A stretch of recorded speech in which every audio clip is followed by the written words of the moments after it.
श्री शिवाय नमस्तुभयम। दोस्तों, जैसा कि आप सभी लोग जानते हैं कि 30 जनवरी 2026 यानी शुक्रवार को पड़ रही है माघ महीने की शुक्ल पक्ष प्रदोष व्रत। और दोस्तों, यह वो तिथि है जो माघ मास में पड़ने वाली सबसे बड़ी तिथि है, क्योंकि यह शुक्रवार के दिन पड़ रही है और इसका बहुत ही बड़ा और विशेष महत्व होता है।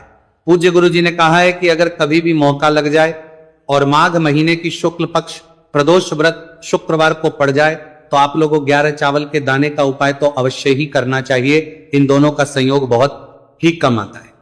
इसी के साथ में गुरु जी ने अपने शिव पुराण कथा में बताया है कि इस दिन आपको 11 चावल दाने का उपाय तो आपको अवश्य ही करना चाहिए, क्योंकि ऐसा दिन पूरे साल में सिर्फ एक ही बार आता है।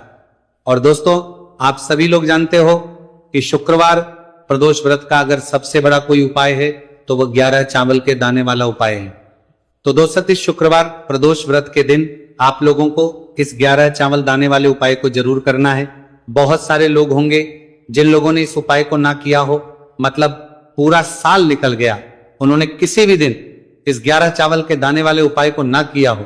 पर दोस्तों, आपके पास एक आखिरी मौका बचा हुआ है, जो कि 30 जनवरी शुक्रवार प्रदोष व्रत के दिन है। तो इस दिन आप लोगों को इस वाले उपाय को जरूर कर लेना है। भले ही आप पूरे महीने भर इस उपाय को ना किया हो, पर अगर आपने इस माघ महीने की प्रदोष व्रत के दिन अगर इस वाले उपाय को कर लिया तो आपको इस उपाय को करने का वह फल मिलेगा जिसकी आपने कभी कल्पना भी नहीं करी होगी।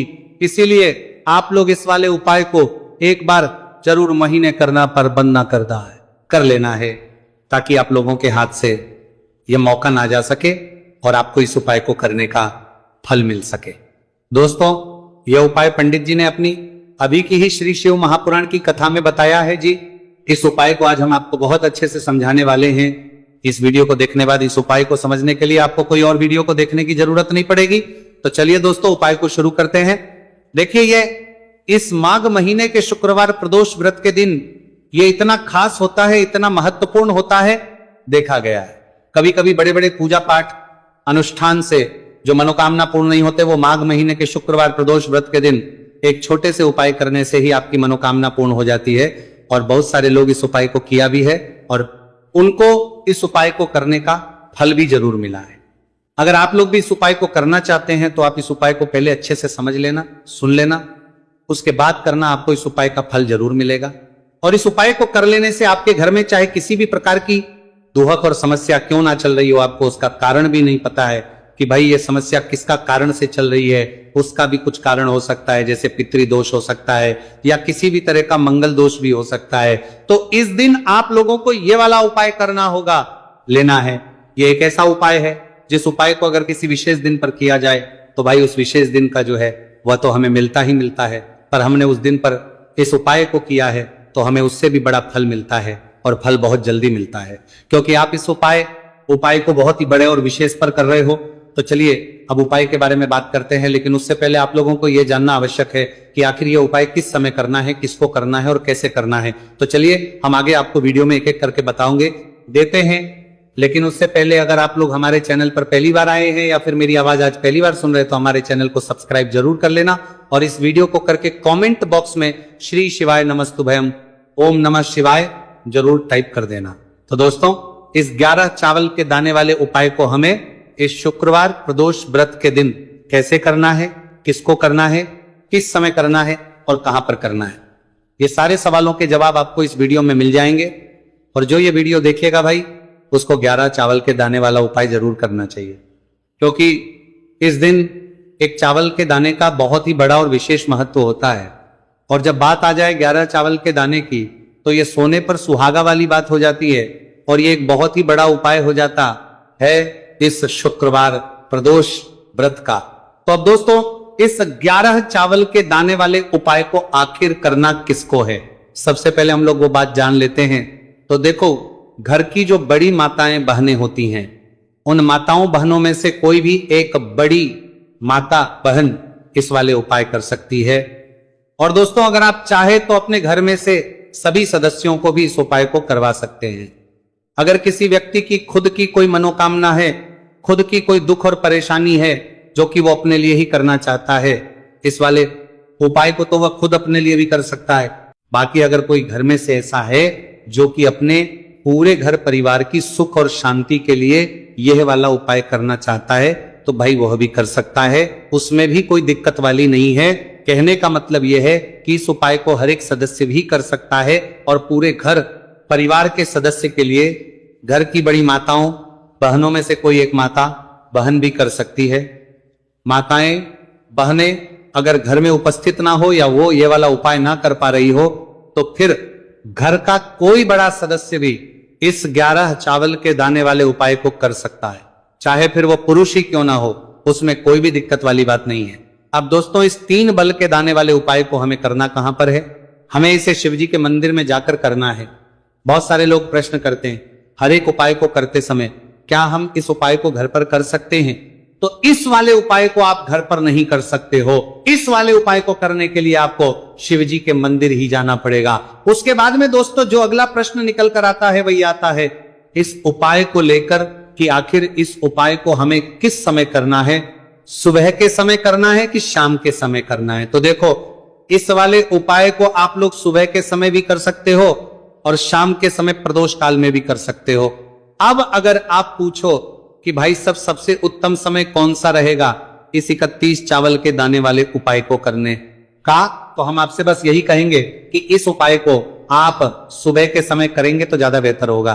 बाकी अगर प्रदोष काल शाम के समय भी करेंगे तो भी अच्छा होगा, उसमें कोई भी दिक्कत वाली बात नहीं है। तो अब दोस्तों अगली सबसे बड़ी और महत्वपूर्ण बात आती है, वह ये आती है कि सुबह अगर हम उपाय को करेंगे तो हमें कितने बजे से लेकर कितने बजे तक के बीच में करना है, और शाम के समय प्रदोष काल में करेंगे तो हमें कितने बजे से लेकर कितने बजे के बीच में करना है। तो देखो सुबह जितनी जल्दी हो सके आप उपाय को करने की कोशिश करना। बाकी अगर किसी कारणवश लेट भी हो जाती, देर भी हो जाए तो 10 या 11 बजे तक भी आप उपाय कर लेना, पर 12 बजे से ज्यादा देरी ना हो, ठीक है? इस बात का ध्यान रखना। उसके बाद में दोस्तों अगर शाम के समय प्रदोष काल की बात करें, प्रदोष काल का जो समय है होता है वो शाम के 6 बजे से शुरू हो जाता है। मतलब शाम के 6 बजे से लेकर 7 बजे के बीच का जो समय होता है ये समय प्रदोष काल का समय होता है। पर अभी जो मौसम चल रहा है इस मौसम में जो है शाम बहुत देरी से होती है, तो आप इस उपाय को 7 या 8 बजे के बीच में भी कर सकते हो। मतलब शाम के 6 बजे से 8 बजे के बीच में आप कभी भी इस वाले उपाय को कर सकते हो, उसमें कोई भी दिक्कत वाली बात नहीं है। अब दोस्तों यहां पर इस उपाय को लेकर एक और सबसे बड़ी बात यह निकल कर आती है कि इस 11 चावल के दानों को हमें लेना कहां से होता है और हमें इस उपाय को करने के साथ में क्या और कुछ भी सामग्री ऐसी होती है जो शिव जी के मंदिर लेकर जानी पड़ रहती है। तो देखो यहां पर हम आपको बता दें, सबसे पहले आप लोग ये जान लो कि ये जो 3 चावल के दाने वाला उपाय है, सिर्फ और सिर्फ आप उपाय की सामग्री लेकर कभी भी शिव जी के मंदिर मत जाना, क्योंकि हमें भगवान के सामने ये नहीं दर्शा है कि अगर हम भगवान शिव जी के मंदिर आए हैं तो अपने फायदे के लिए आए। तो इसीलिए जो भी पूजन सामग्री है उपाय सामग्री है 11 चावल के दाने, इसके साथ में आपको पूजन सामग्री भी जरूर लेकर जाना है। देखो अगर सुबह के समय उपाय कर रहे हो तो सीधी सी बात है 1 लोटा जल तो आप लेकर जाओगे ही जाओगे। वही 1 लोटा जल अगर मिट्टी का जल हो तो बहुत अच्छा रहेगा। मिट्टी का जल कैसे बनाता है इसके लिए हमने पहले से बहुत सारी वीडियोस बना दी है आपके पास। इस दिन एक आखिरी मौका रहेगा, मिट्टी का जल शिवजी पर चढ़ने का और उपाय को करने का बहुत बड़ा आपको इस दिन फल मिलेगा। तो इसीलिए इस दिन हो सके तो भाई मिट्टी का जल चढ़ाना, तो अपने साथ में कम से कम 1 लोटा जल तो आपको लेकर जाना ही जाना है। अगर मिट्टी का जल नहीं है तो घर का जल भी आप इस्तेमाल कर सकते हो। इसके अलावा जो भी पूजन सामग्री है, देखो 11 के दाने ये अलग आपके रहेंगे और जो आपकी पूजन सामग्री रहेगी वो अलग रहेगी।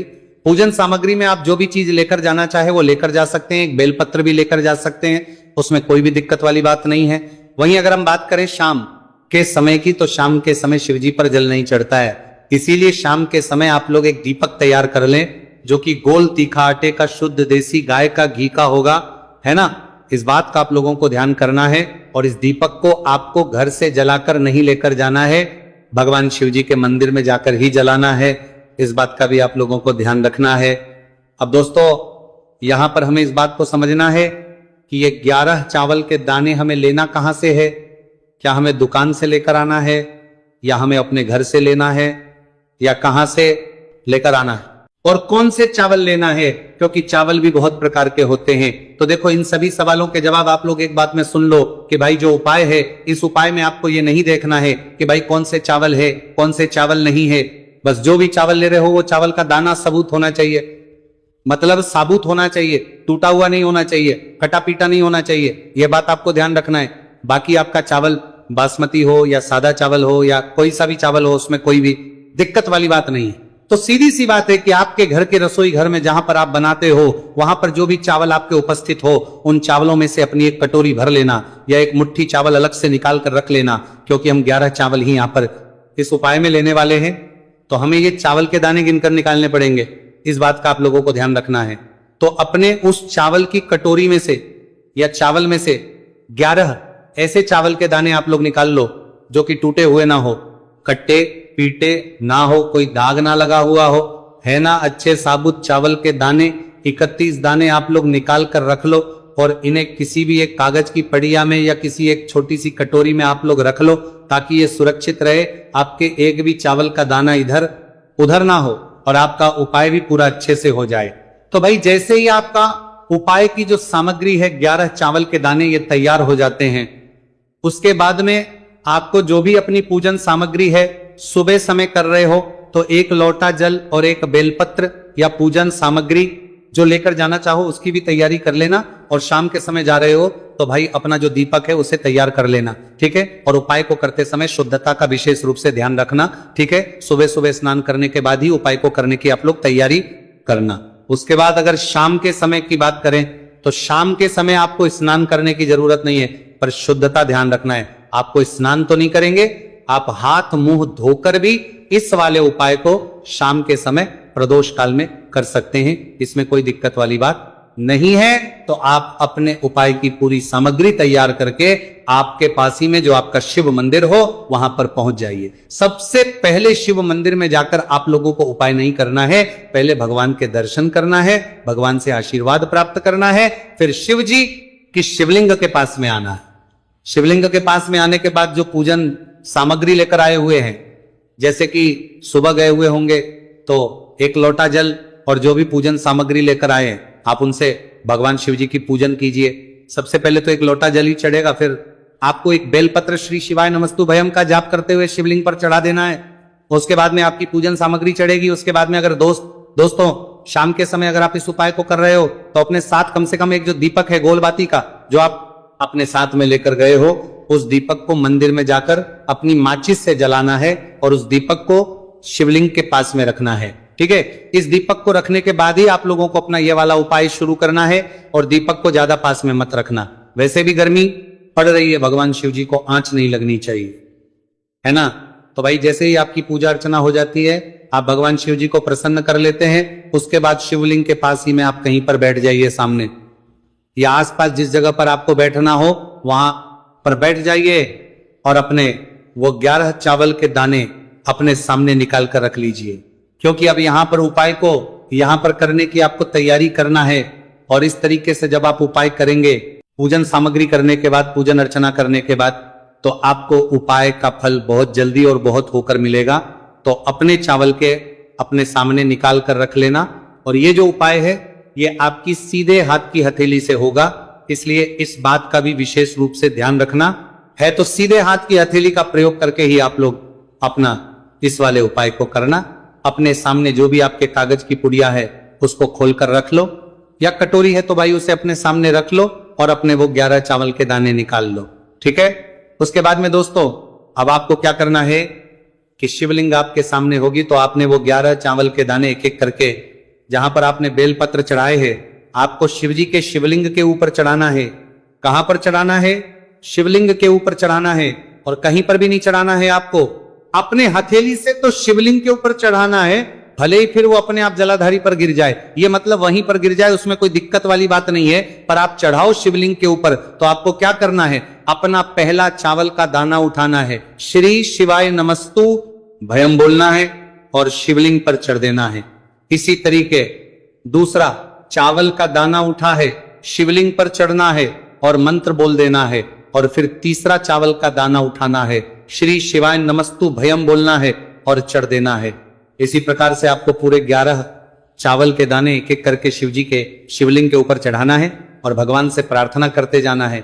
मतलब प्रार्थना तो आपको आखिरी में करना है, पर हर एक चावल के दाने को चढ़ाते समय श्री शिवाय नमस्तुभयम जरूर बोलना है। उसके ही में यह चावल का दाना शिवलिंग के ऊपर आपको चढ़ाना है। जैसे ही आपके 11 चावल के दाने शिवलिंग के ऊपर चढ़ते हैं है तो भाई उसके बाद में आपको क्या करना है, भगवान से अपनी मनोकामना बोलना है। मनोकामना भी कब बोलना है, जब आपका 11 चावल का दाना आपके सीधे हाथ की हथेली में हो और आप उसे चढ़ाने के लिए जा रहे हो। श्री शिवाय नमस्तुभयम बोलकर उस आखिरी चावल के दाने को शिवलिंग के ऊपर चढ़ा देना। भगवान से फिर अपनी वो मनोकामना बोल देना जिस मनोकामना के लिए आप लोग अपना ये वाला उपाय कर रहे हो, जिस भी दुहक और परेशानी के लिए आप लोग अपना ये वाला उपाय कर रहे हो। उसके बाद में जैसे ही आप अपनी मनोकामना बोल देते हो आपका ये वाला उपाय पूरा हो जाता है। पर दोस्तों उपाय को करने के बाद आप लोगों को 2 मिनट भगवान शिव जी के मंत्र का जाप जरूर करना है और मंत्र का जाप करने के बाद भगवान से एक और बार करना है अपनी मनोकामना के लिए या अपनी जो भी दुख और परेशानी है उसके लिए। इसके बाद में आप लोग भगवान को देखकर भगवान से प्रार्थना करके उनसे आशीर्वाद लेकर वहां से उठ सकते हैं और अपने घर पर जा सकते हैं। बस दोस्तों यहां पर यह वाला उपाय पूरा हो जाता है।